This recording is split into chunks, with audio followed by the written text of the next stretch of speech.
maybe 9 years. And then I got out and I became a police officer. Did that for 30 years. But nothing takes the cake when the unexpected happens and you start feeling funny and you go into it and you find out you got cancer.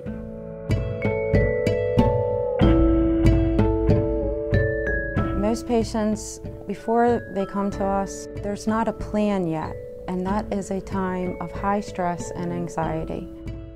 I was always somebody that when I was at work, I knew what to do because I was trained, but in cancer, what do? You're lost.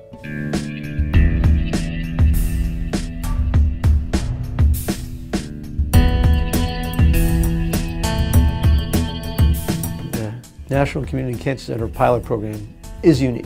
It's given community cancer centers a chance for the first time to break through the glass ceiling of what their capabilities were. It's basically said, we want you to enroll patients on clinical trials, we want you to do outreach in the communities and help minority populations, and we do want you to do some of what we call translational research right there in your community. It can be very challenging for patients and families to have to go to big cancer centers to receive clinical trials, for example. The NCCCP project has allowed us to offer more clinical trials within a community setting.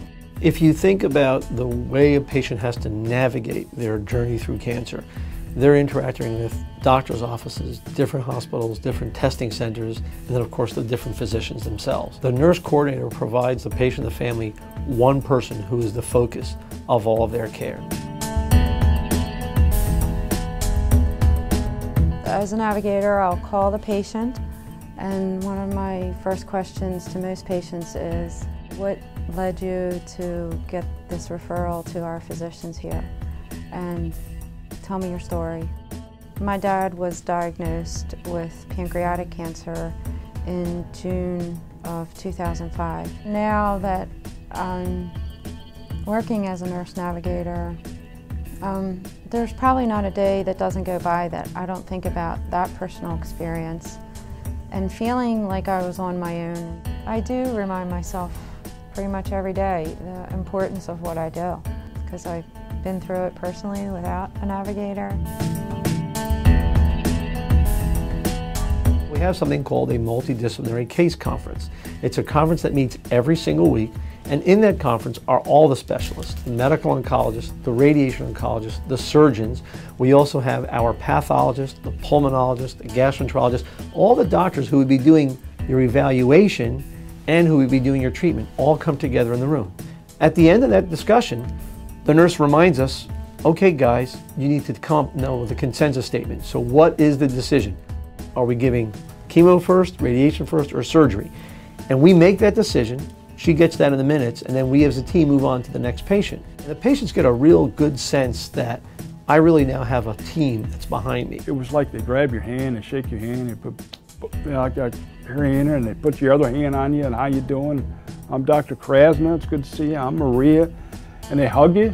We're very lucky to have these facilities here. And to me, I was lucky because I'm not that far from here. Without her, my wife, the way she was great about this, and Maria and the people here, it's hard to get through. A patient, they want to know, is there a chance for cure? Or is this going to be something that can't be cured and is going to be controlled with treatment? If we always keep the patient at the center of our decision about why we're doing this treatment, the patient's always going to get the best care. And then when you come back for your checkups and all that, and everybody sees you and they remember you and they smile, you know, because they know they say, hey, we helped this man.